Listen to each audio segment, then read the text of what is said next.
né, Lívia? A gente está recebendo a visita da nossa casa. Bem-vinda de coração. Fica à vontade, tá? Imagina. Fico com vontade de vir participar do estudo do Código do Monte. Estou falando para ele que eu fiquei com vontade de vir participar desse estudo do livro do Código do Monte. É tão gostoso, né? A gente vai aprendendo. Primeiramente, boa noite a todos. Muito obrigada à casa pelo convite novamente. É sempre uma alegria imensa voltar em casas assim que recebem a gente com tanto amor, com tanto carinho. Então, para mim é uma honra poder estar aqui hoje. E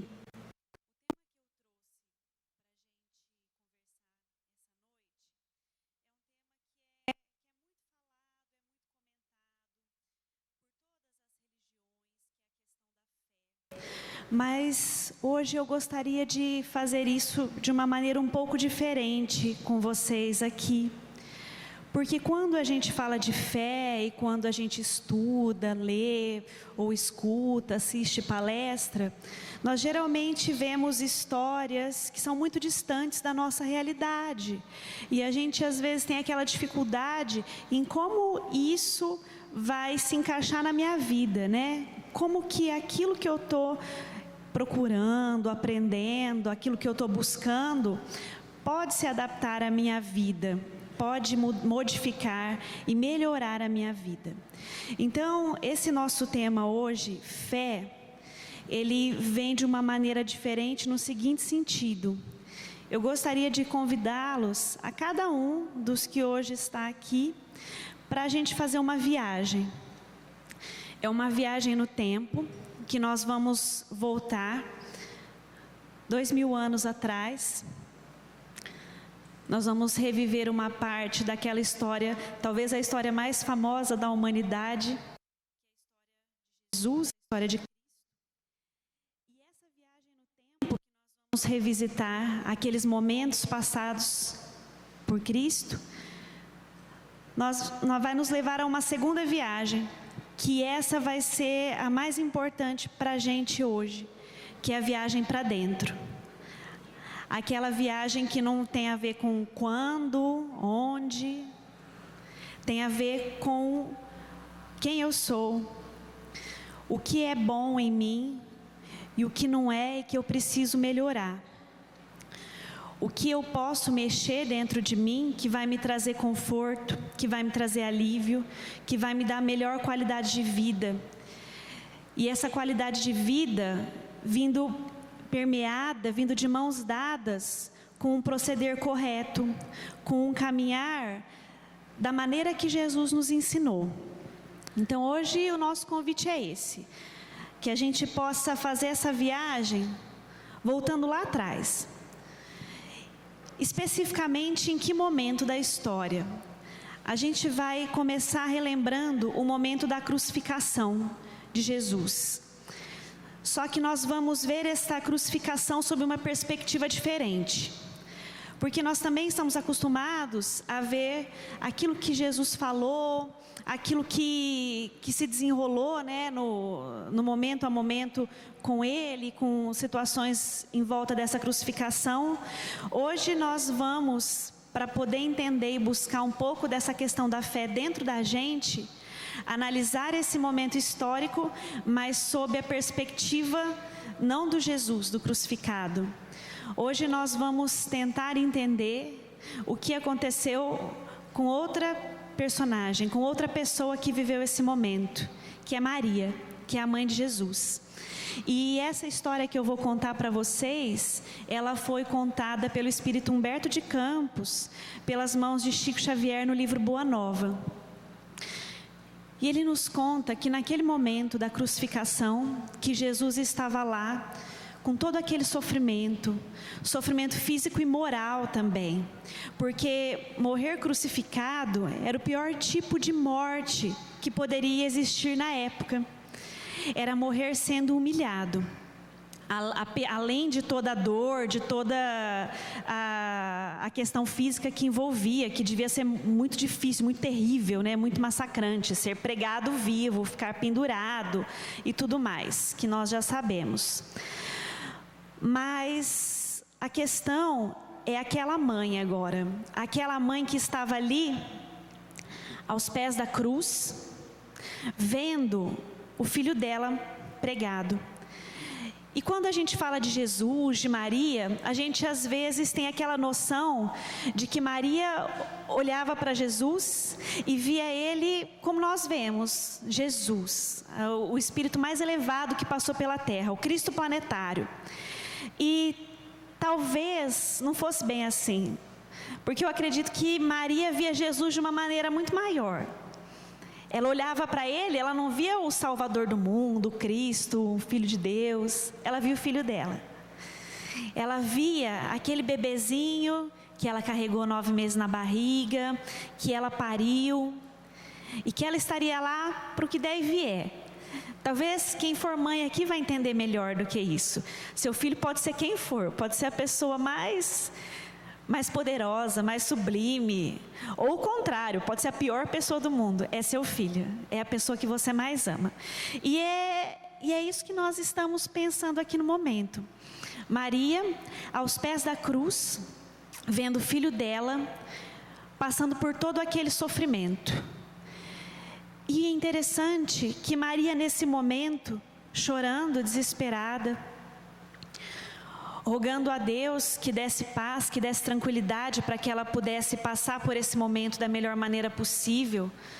Talvez até pensando se algum milagre aconteceria, que tirasse ele dali. Afinal de contas, o filho dela fez tantos milagres em vida. E orando, pedindo a Deus, ela também pensava: o que meu filho fez para merecer isso? Por que ele está pregado na cruz, sofrendo essas dores dilacerantes, dores físicas e morais? E aí ela começou a rever a vida inteira dos dois, desde quando ele era pequenininho, que já era uma criança diferente, quando ele cresceu mais um pouco, que ele tinha o costume de pegar as pessoas na rua e levar até a casa dela. Ele ia conversando, ele ia falando sobre a terra e sobre o céu, desde pequeno. E Maria percebia que tinha alguma coisa de diferente naquela criança, que tinha saído do ventre dela, o seu filho. Teve até um dia em que ele chegou lá e foi o maior susto para ela. Ele chegou com 2 bandidos bem famosos que estavam fugindo na época de uma região chamada Misepe. E ele encontrou eles ali passando. E qual não foi a surpresa dela quando viu o menininho lá pequeno chegar de mão dada com os 2 em casa, conversando, acolhendo, como 2 irmãos, como 2 pessoas muito queridas e que mereciam ser muito bem recebidas naquela casa, porque eram filhos do mesmo pai, porque eram seu irmão. E desde aquela época Maria já ficava preocupada, porque ela falava assim: apesar de ser admirável o comportamento dele, ela tinha medo que isso podia trazer problemas no futuro para ele. E ela se lembrava disso e pensava: o problema maior chegou, as perseguições e tudo mais, e agora a crucificação. E naquela dor dilacerante dela, de mãe vendo o filho, ao contrário do que muitos de nós sentiria, que é a revolta, e ela já questionava: por que, meu Deus, que aconteceu isso com ele? Ele só fez o bem, ele não prejudicou ninguém, ele não prejudicou uma formiguinha que fosse.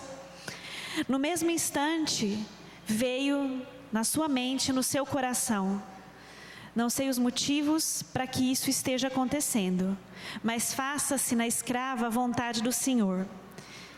E assim ela tirava qualquer vestígio de revolta, de sentimentos ruins que pudessem estar associados ao fato, além da dor da perda de um filho.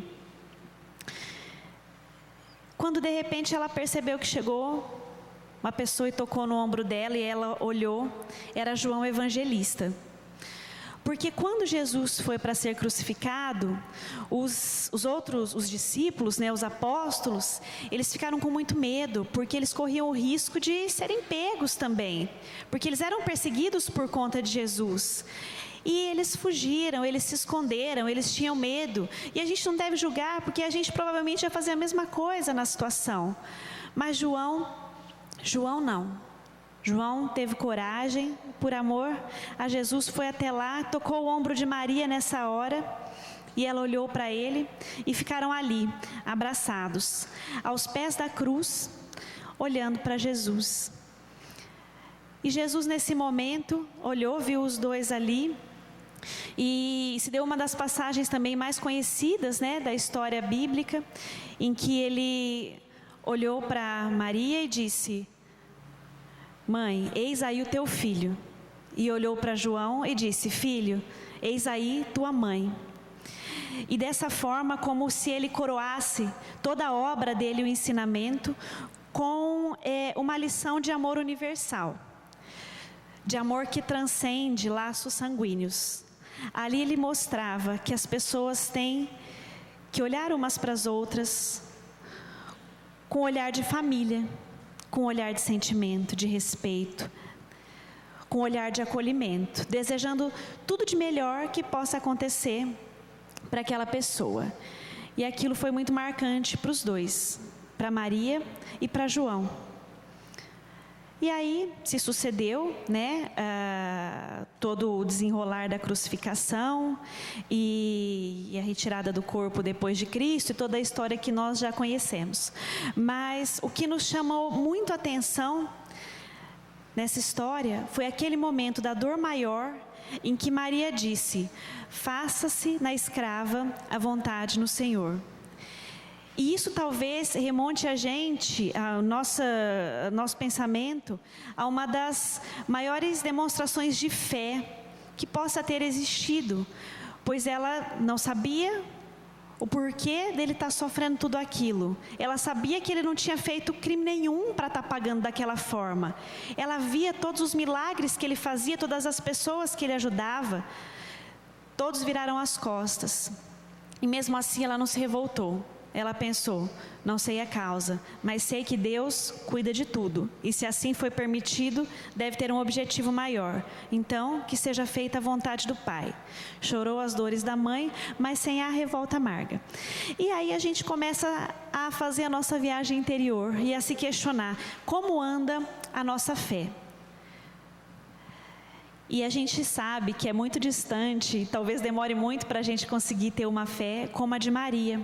Mas a questão maior é a busca por chegar até este ponto. É a busca por aprofundar a nossa fé.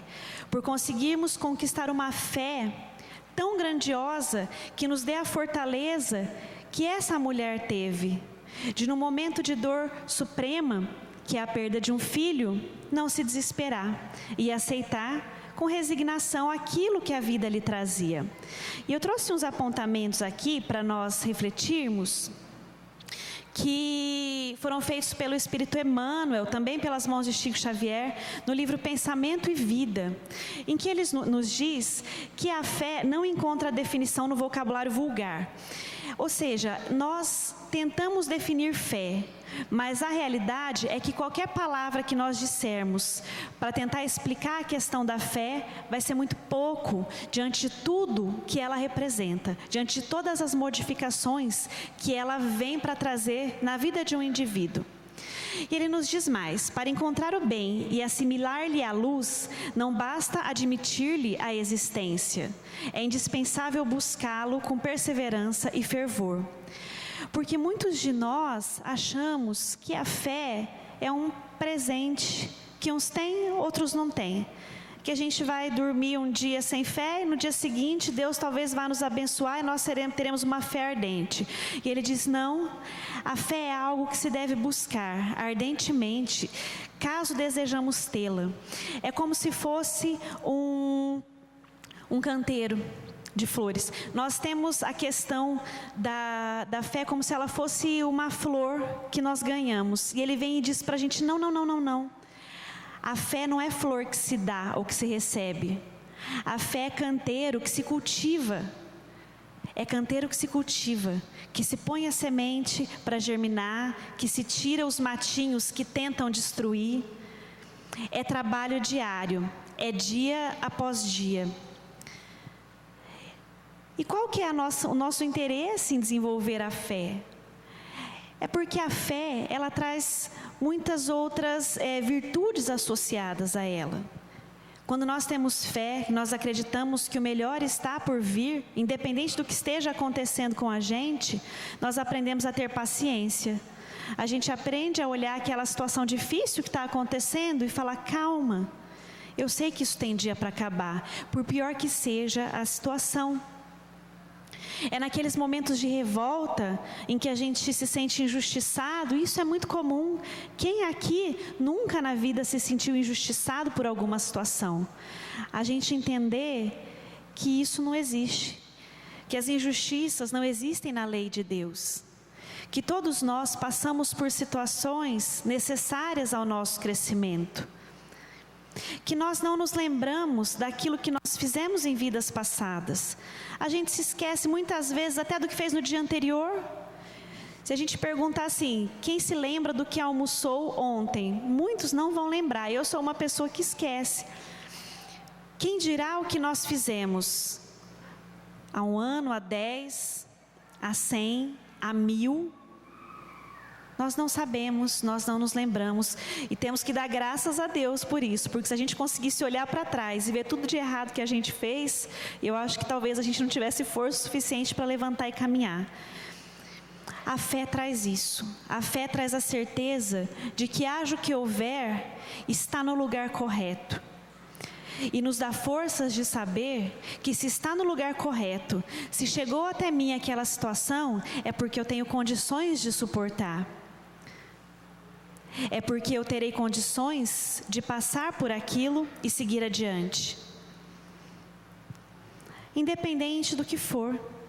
Tem uma passagem muito interessante também de Jesus com os discípulos, em que Bartolomeu, que era um discípulo que às vezes estava triste, cabisbaixo, e Jesus foi questionar sobre o porquê da tristeza, ele começou a falar um monte de coisa que tinha acontecido com ele. E Jesus falou: você não tem motivos, por quê? Bartolomeu dizia assim: mestre, eu estou triste porque eu estou tendo problema no trabalho, porque as pessoas não me pagam como deviam pagar. E Jesus fala para ele: Bartolomeu, o dinheiro é importante e ele é necessário, mas existe um tesouro muito maior do que esse que estão tentando te passar a perna, que é aquele que você conquista no coração. Isso ninguém vai te passar a perna, ninguém vai te tirar. Esse tesouro é o que você tem que se preocupar em adquirir. E Bartolomeu ainda falava: mas mestre, as pessoas zombam de mim, as pessoas me chamam de ridículo por te seguir, por acreditar nessa boa nova que o Senhor traz. E Jesus dizia assim: Bartolomeu, entenda, eles não conhecem ainda, eles não foram tocados ainda por aquilo que nós trazemos. Perdoa, você não sabe o que se passa na cabeça de cada um. E Bartolomeu chegou e falou assim: mas mestre, minha mãe morreu, nem assim eu não posso ficar triste. Ele falou: Bartolomeu, a morte não existe. É uma separação temporária que vocês estão passando. Vocês vão se reencontrar. Levanta essa cabeça e trabalha pelo bem. Caminha.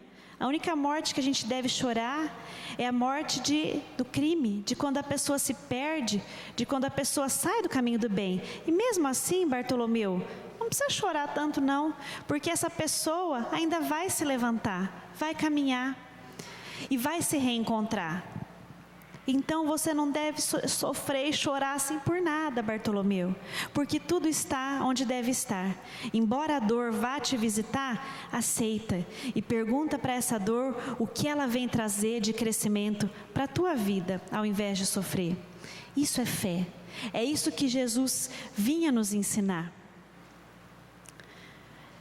E é fácil da gente entender isso se nós pensarmos que nós somos todos seres imortais. Deus é tão bom com a gente que Ele nos deu a eternidade para que a gente possa se reerguer e caminhar, e evoluir, e crescer, e chegar a lugares melhores. A fé traz isso. Mas embora nós falemos muito disso, às vezes nós não sentimos com o nosso coração. E esse é o problema. Porque o falar não modifica vidas, mas o agir e o sentir sim. É preciso que nós comecemos a acreditar vivamente naquilo que os Espíritos nos trazem, naquilo que Jesus deixou há 2000 anos. No Pensamento e Vida, nesse capítulo aí que eu falei para vocês, o Emmanuel, ele nos dá um exemplo muito interessante da fé. Ele compara ela a uma lente. E ele fala assim: é como se Deus e a sua infinita bondade fosse o sol, que vai levando a sua luz para todos por igual. Todo mundo recebe a luz do sol, todos recebem a bondade de Deus. Mas existe aquela pessoa que adquire uma lente, aí ela vai, foca a lente com a luz do sol, e quem nunca viu isso pessoalmente, já deve ter visto na TV, em filme, aquelas lentes que fazem convergir os raios de luz, e eles focalizam a luz num ponto, tornando ela muito mais forte. Ele fala, a fé é essa lente, ela pega a luz que Deus nos manda e ela converge, tornando ela muito mais potente, muito mais forte, ou seja, ela fortalece a nossa predisposição para passarmos por situações na vida. E ele diz, seja qual for a nossa interpretação religiosa da ideia de Deus, quer dizer, não interessa, não importa aqui qual religião que nós professamos, se nós somos espíritas, católicos, budistas, evangélicos, isso aí não tem problema nenhum. Somos todos filhos de Deus, não importa a religião que nós professamos. É imprescindível acentuar em nós a confiança no bem para refletir-lhe a grandeza.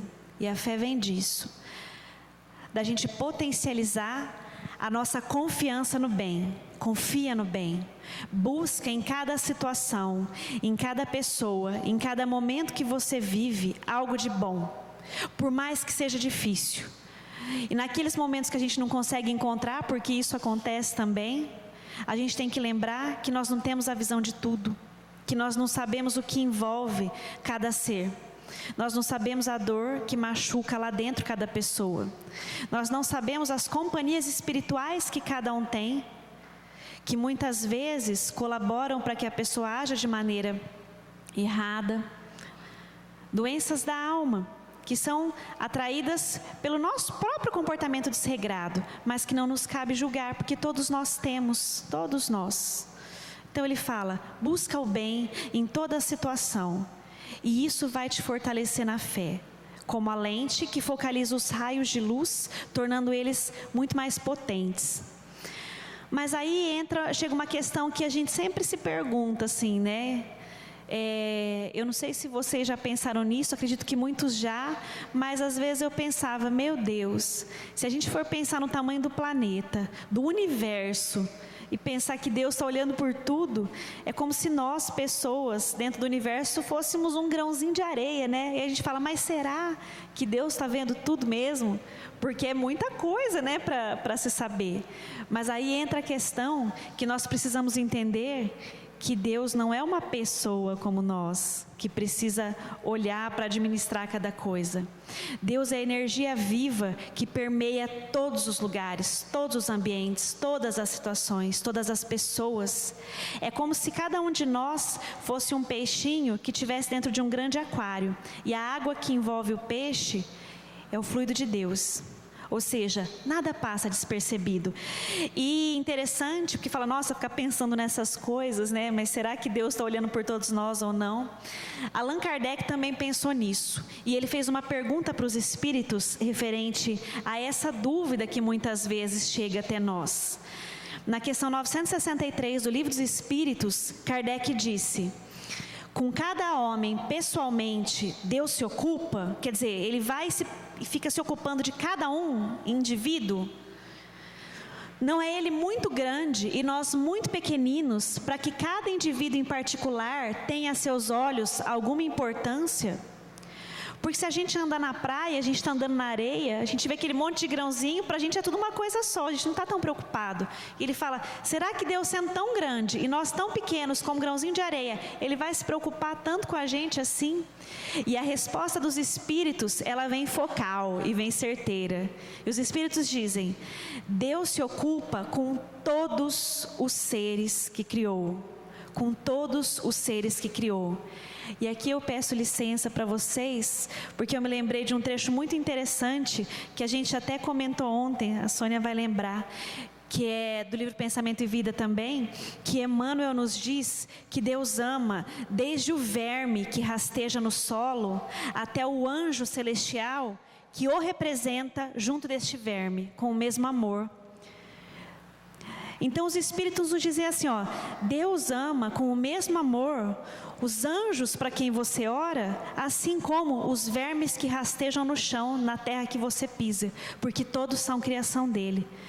Quem dirá nós, pessoas que estamos buscando esse crescimento? Ou seja, ninguém passa despercebido de Deus, ninguém passa esquecido, ninguém tem menor importância. E os Espíritos seguem. Deus ocupa com todos os seres que criou, por mais pequeninos que sejam. Nada para a sua bondade é destituído de valor. Nada. Naqueles momentos que a gente se acha às vezes tão pequeno, tão, fala, ai meu Deus, mas eu tô tão... A gente às vezes tem uns momentos de melancolia, de tristeza, que a gente se acha meio sem valor. E aí os Espíritos vêm e falam, Deus ama toda a sua criação com igual amor. Ou seja, quando a gente estiver com aquela sensação de menos-valia, a gente tem que lembrar que nós temos a mesma importância perante Deus que os anjos celestiais, que aqueles espíritos elevadíssimos de alta hierarquia que ajudam na cocriação dos planetas, como por exemplo Jesus. E isso é uma coisa muito interessante que a espiritualidade traz para nós. O amor com que Deus ama Jesus é o amor com que Ele ama cada um de nós, que aqui se encontra. Logo, não faz sentido eu pensar que existe o acaso na minha vida. Existem situações que são atraídas, por mais difíceis que sejam, para que possam me levar a um crescimento, a um burilamento. Como um carvãozinho lá preto, pedra, com pouco valor material, que passado por pressão intensa, por calor intenso, fogo, pressão, se transforma no mais valioso diamante. O diamante, que hoje vale muito dinheiro, lá atrás foi um carvãozinho que aparentemente não tinha valor. Nós somos pedras brutas que são lapidadas pelo caminho, pelas experiências que nós passamos, porque para Deus, todos nós aqui somos diamantes preciosos, e isso tem muito a ver com a nossa fé. Quando a gente se dá conta disso, a gente começa a entender que tudo que nos vem tem importância sublime na nossa vida, vem para algum bem maior, embora no momento a gente não consiga enxergar. Às vezes é necessário que o tempo passe, que as coisas caminhem, que as situações se modifiquem, para que a gente olhe para trás e fale, meu Deus, foi tão difícil aquilo que eu passei, mas me fortaleceu de uma maneira que se eu não tivesse passado por aquilo, eu hoje não seria a pessoa que eu sou, e não teria o que eu tenho ao meu redor, que me faz tão bem.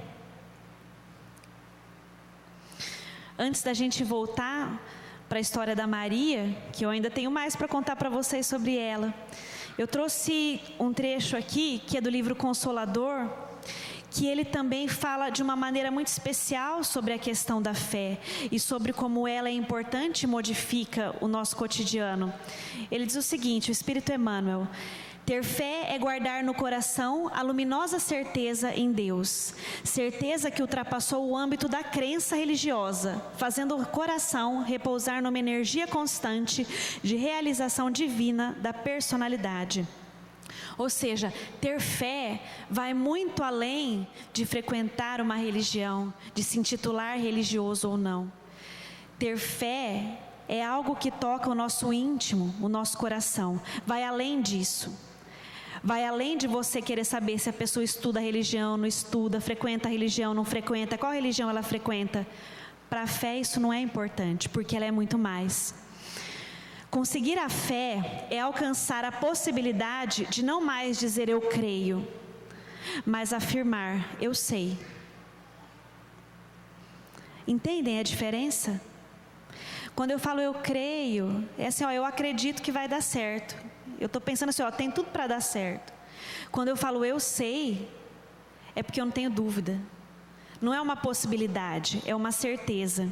O problema é que muitas vezes a nossa visão é deturpada pelo nosso pouco entendimento e nós não conseguimos enxergar as bênçãos que Deus traz para a nossa vida, através de momentos que às vezes parecem não ser tão bons, momentos de dificuldade. Mas a gente tem que começar a fazer esse exercício, de trocar o eu creio por eu sei. Tá difícil, mas eu sei que é o melhor, e eu sei que vai ficar bom. Eu sei que isso é um momento transitório na minha vida. Eu sei que vai melhorar. Eu sei que isso vai passar também, como tanta coisa já passou.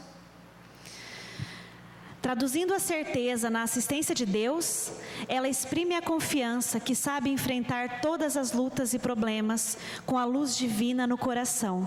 Ou seja, haja o que houver, luz divina no coração. A fé, ela não permite a presença da revolta. Onde a revolta habita é porque a fé não está ainda tocando aquele ser. A fé, ela é o extremo oposto da revolta. A fé, ela nos traz certeza de que tudo está bem. E significa a humildade redentora que edifica no íntimo do espírito a disposição sincera do discípulo relativamente ao faça-se no escravo à vontade do Senhor.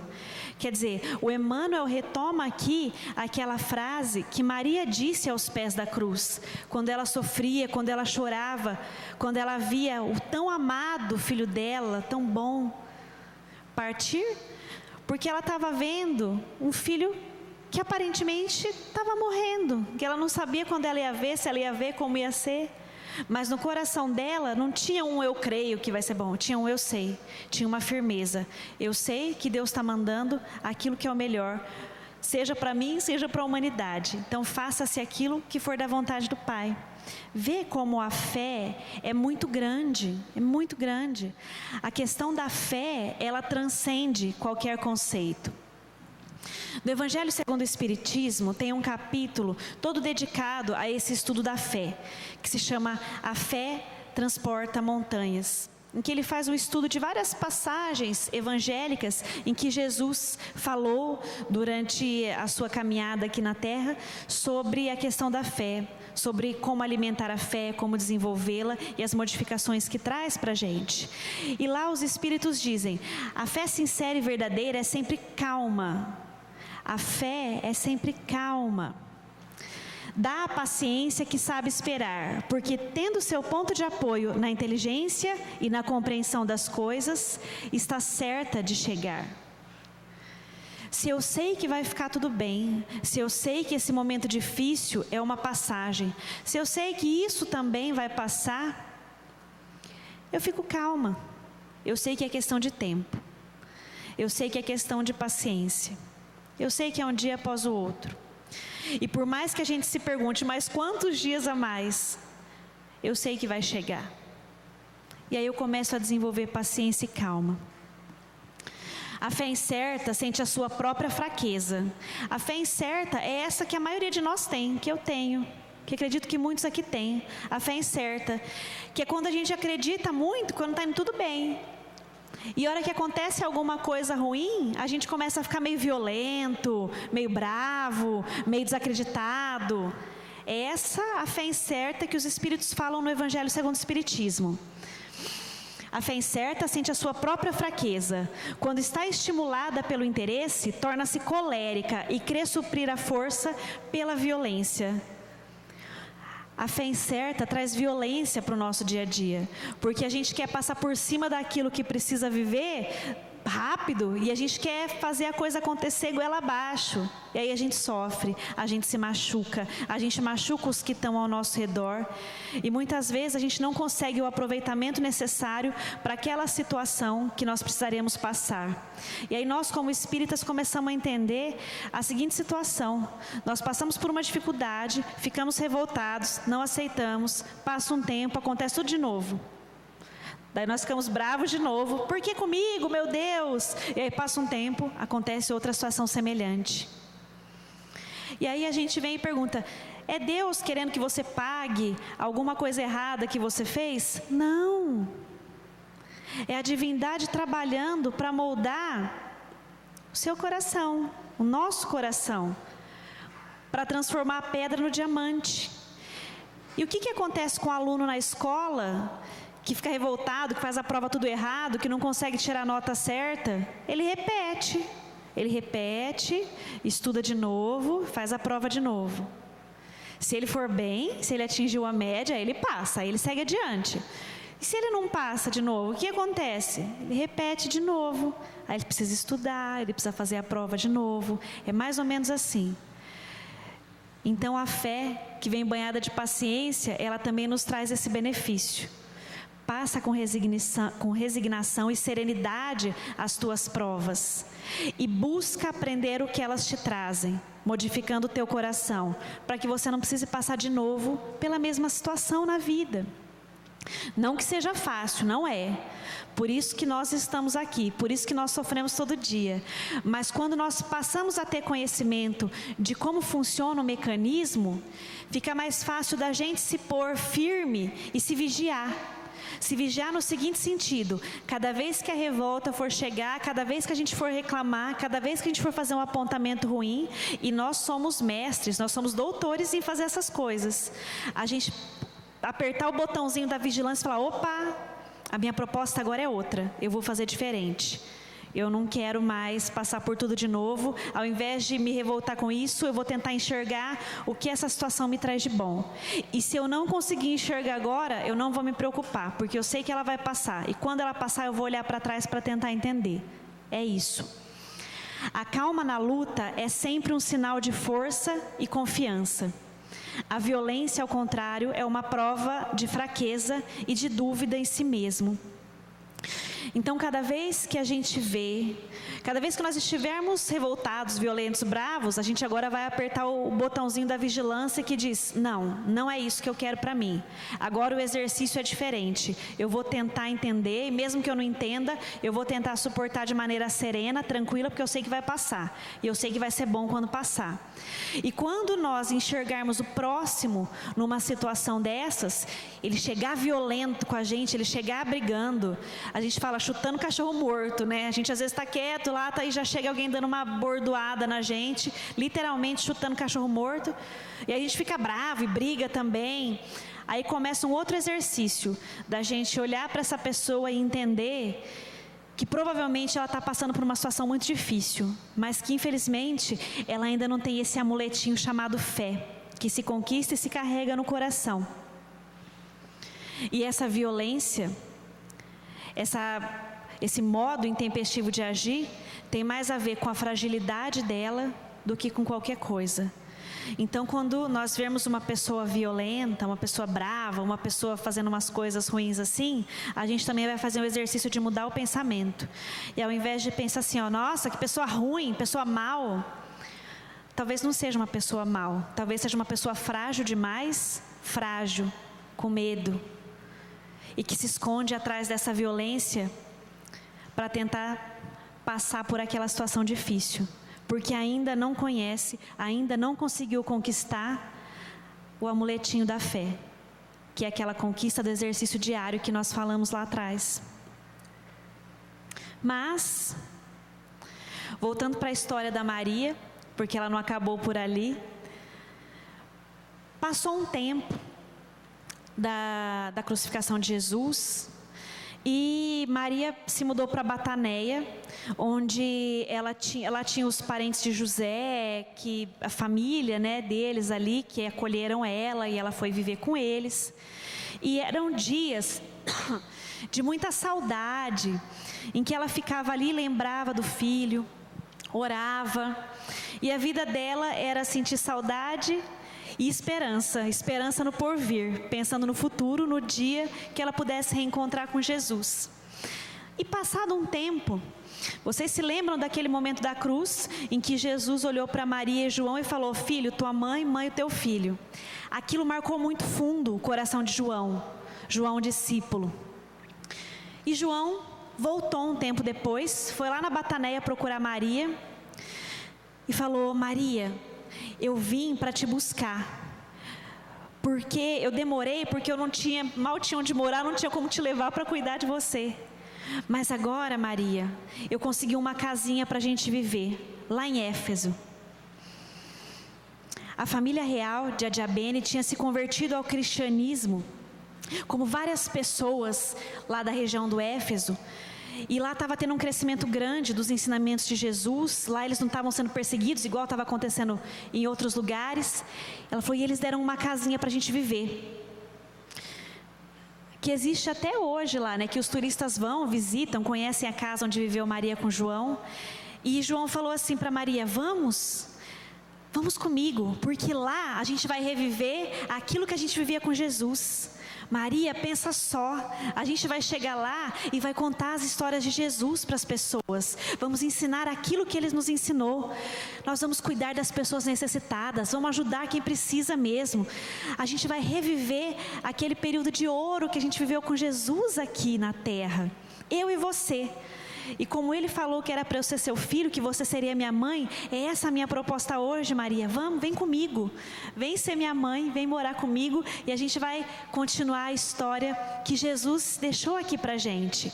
Maria ficou feliz que só, e falou, claro, João, que eu vou, e aceitou, e foi. E se mudaram para Éfeso. E lá a rotina deles era essa. As pessoas iam até a casa deles, lá onde eles pregavam, contavam histórias de Jesus, pensavam sobre os ensinamentos, refletiam. Durante o dia, João saía, ia atender os necessitados, ia até o centro lá da cidade, onde ele ia nos templos, pregava, mas também auxiliava, mas logo se espalhou a notícia de que Maria vivia lá, estava morando em Éfeso, e aí as pessoas dos doentes também iam na casa durante o dia procurar Maria, seja para tratar uma ferida, seja para ouvir uma história de consolo. E para cada uma dessas pessoas que chegavam lá e que buscavam Maria, muitas vezes com dores assim na alma, dores lancinantes, com o coração apertadinho, pequeno, sem saber o que fazer, Maria chegava e não prometia coisas loucas, milagres, não. Ela abraçava cada um deles e dizia, isso também passa, meu filho, calma que isso vai passar. E assim as pessoas iam readquirindo bom ânimo, cuidava dos doentes. Inclusive, disse que chamar Maria de Mãe Santíssima teve origem nessa fase, nessa época. Porque Maria, cuidando dos doentes que chegavam, uma vez chegou um leproso lá, que ela cuidava das feridas, falava dos ensinamentos de Jesus e tudo mais. E ele falou para ela, ele falou assim, Maria, tu és santíssima. E como foi mãe do mestre, que trouxe tanta coisa boa para a gente, eu queria te chamar de mãe também. E quando esse leproso falou isso, João ficou super feliz e falou assim, Maria, eu acho que ele está certo, porque você é mãe de todos que aqui vêm. Pelo seu coração doce, pela acolhida que você dá. E Maria se sentiu muito feliz, porque era assim que ela via as pessoas que chegavam lá, como filhos bem amados, que vinham até ela buscar o alívio e o consolo nos ensinamentos do Mestre. E assim viveram, tempos e tempos. E teve um dia nessas andanças de João, trabalhando, pregando, ajudando os necessitados, que ele saiu para trabalhar e Maria ficou sozinha lá na casa, na casinha que eles moravam, e ela ficava muito tempo assim sozinha por conta desse trabalho de João, né, desse trabalho ativo apostólico, né. E ela estava lá sozinha e chegou um viajante, um pedinte. E ela estava muito acostumada a atender esses, no livro ele fala pedinte mesmo, ele fala esses pedintes que chegavam lá para pedir consolo, para pedir comida, para pedir roupa, para pedir curativo na ferida, para pedir uma palavra amiga, e às vezes era só um colo de mãe que eles queriam, porque nessa época já era a Mãe Santíssima de todos. E esse pedinte chegou e ela falou, pode entrar. E ele começou a conversar com ela, com a roupinha dele de viajante, com a touquinha. Aquele momento meio à noite, meio na sombra, meio a gente fala no lusco-fusco, né, sem enxergar direito. E ele começou a conversar com ela, e a falar sobre a terra, sobre o céu. E Maria não entendeu por quê, mas aquela voz daquele viajante, daquele pedinte, trazia no seu coração um sentimento que ela não sabia explicar. Ela se sentiu comovida, ela se sentiu emocionada quando ouviu aquele homem que chegava lá como que para pedir algo. E ela percebeu que ele não pedia, mas que ao invés de pedir muito ele lhe dava, enquanto ele falava de coisas da terra e do céu. E ela viu que só lá no passado ela teve alguém que fez isso para ela, que foi seu tão amado filho Jesus. E conforme foi passando a conversa e foi caindo a ficha de Maria, ela olhou assim para ele, ele falou: vem, mãe, eu vim te buscar. E no que ele estendeu as mãos, Maria viu a chaga na mãozinha dele, da crucificação, e falou: filho. Olhou nos pés imediatamente, né? A gente olha e viu que no pé também tinha um machucado. E aí eles se abraçaram e ela chorou. E no que se abraçaram, ela foi passando a mão aqui por ele, porque também tinha a lança que tinha ferido mortalmente ele no tórax, né? E ela achou lá o machucado. Filho, o que fizeram com você, filho? E imediatamente ela caiu de joelhos. Ela se ajoelhou e fala: que bom que você veio. Mas quando ela se ajoelhou, imediatamente ele abaixou junto, pegou ela, ergueu e falou: não, mãe. Deixou ela de pezinha e ele se ajoelhou aos pés dela. E ele falou: mãe, eu vim te buscar porque a partir de agora você será a rainha de todos os anjos.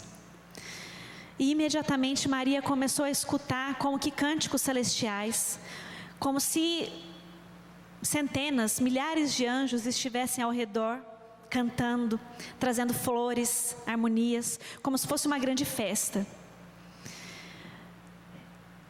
E quando João voltou para a casinha, lá estava Maria, só que deitadinha, dormindo, como se estivesse já em coma, fazendo a passagem, e nunca mais acordou, porque ela estava, na verdade, nos seus derradeiros momentos de encarnada, estava se processando o desligamento espiritual do corpo de Maria. E quando Maria se desligou, que teve contato com todos aqueles anjos, com toda aquela população celestial, Jesus tinha deixado a ordem de que o que fosse da vontade de Maria que fosse feito, porque a partir daquele momento ela era a rainha. Ela era a rainha de todos os anjos. E era só Maria pensar e a coisa meio que acontecia.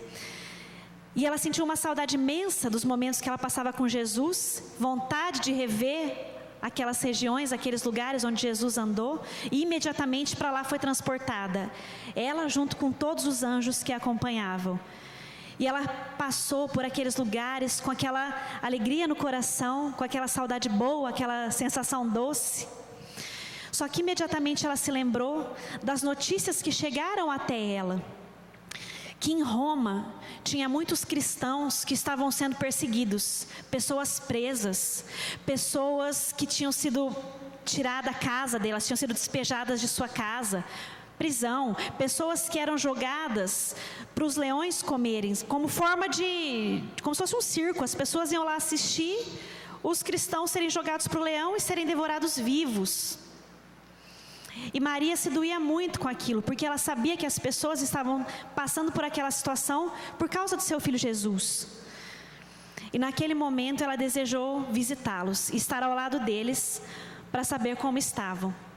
E quando ela chegou lá, ela viu aquele monte de gente preso, esperando o momento final, que é quando eles seriam levados até os leões para serem comidos, dilacerados, né?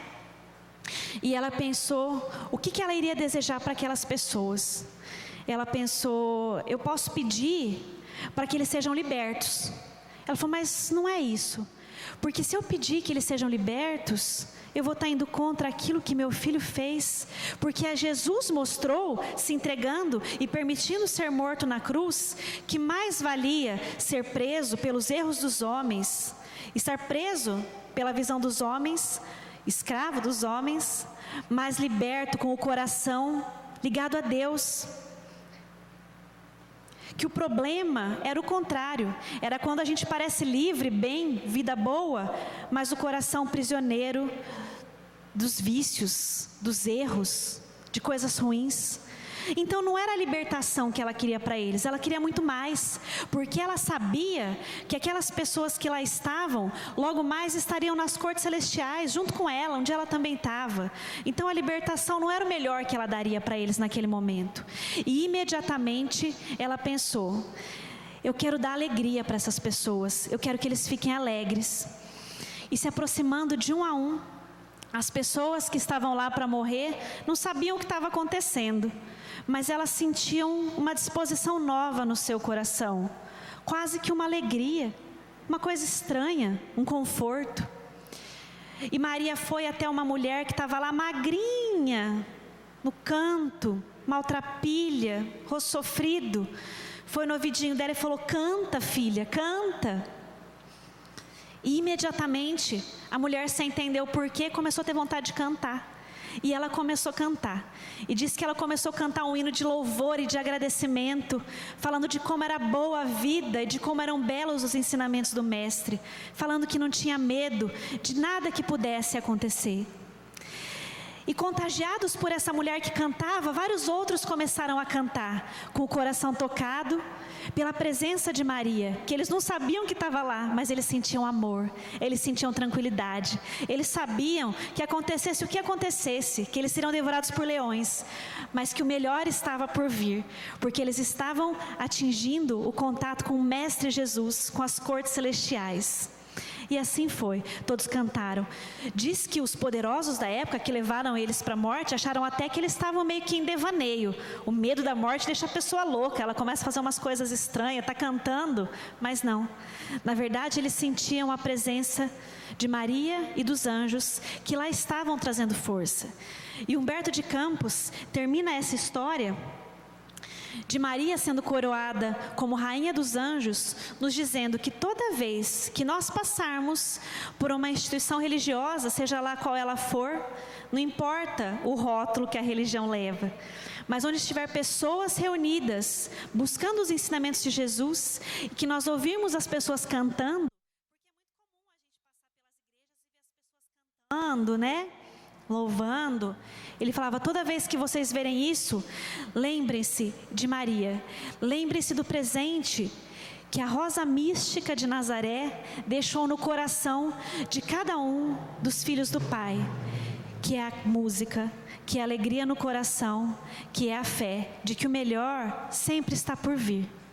E para encerrar, eu queria convidar vocês para escutar uma música, já que Maria trouxe alegria e música para a gente, e é uma música que eu convido vocês para escutarem de olhinho fechado, para que vocês possam prestar atenção nas palavras que elas nos trazem, para que a gente possa encerrar essa mensagem de hoje com essas palavras, com esses ensinamentos, com essa tranquilidade no coração, tá bom?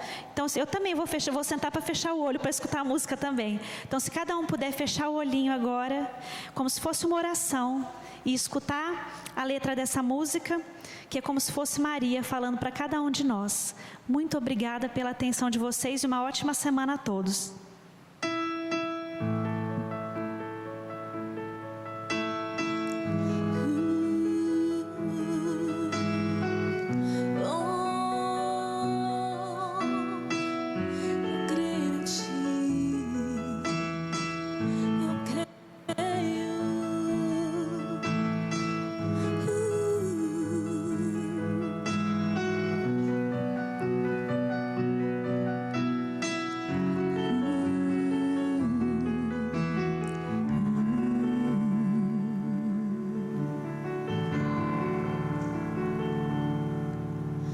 Quando todos os meus medos já não cabem mais em mim, quando o céu está de pronto e parece que é o fim, quando o vento está revolto e o mar não quer se acalmar, quando as horas do relógio se demoram a passar, muitas vezes os teus planos não consigo entender, mas prefiro confiar sem compreender.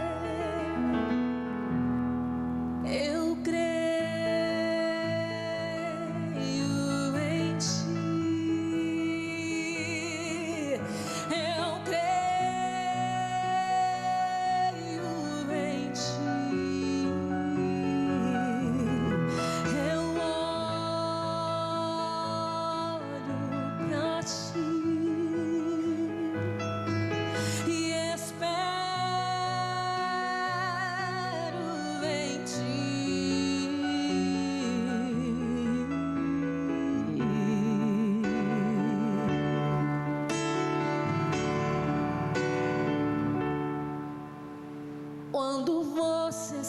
existe medo, do teu lado eu estou. E é bom que você saiba que eu sinto sua dor. Também nunca se esqueça que o mar posso acalmar e que eu sei o tempo certo da vitória te entregar. Este tempo é necessário pra te amadurecer e depois vem novidades pra você. Eu cuido de ti. Eu cuido de ti.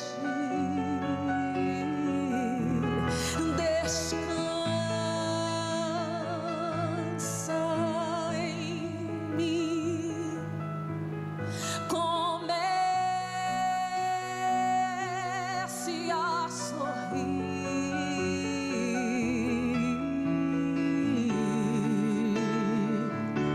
Aleluia. O que eu tenho é bem maior, pois só eu sei do amanhã. Então recebe um abraço meu, pois da tua vida cuido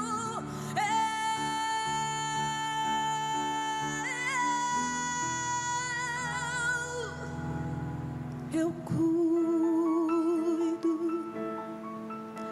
de ti. Eu cuido de ti. Eu cuido de ti. Eu cuido de ti. Descansa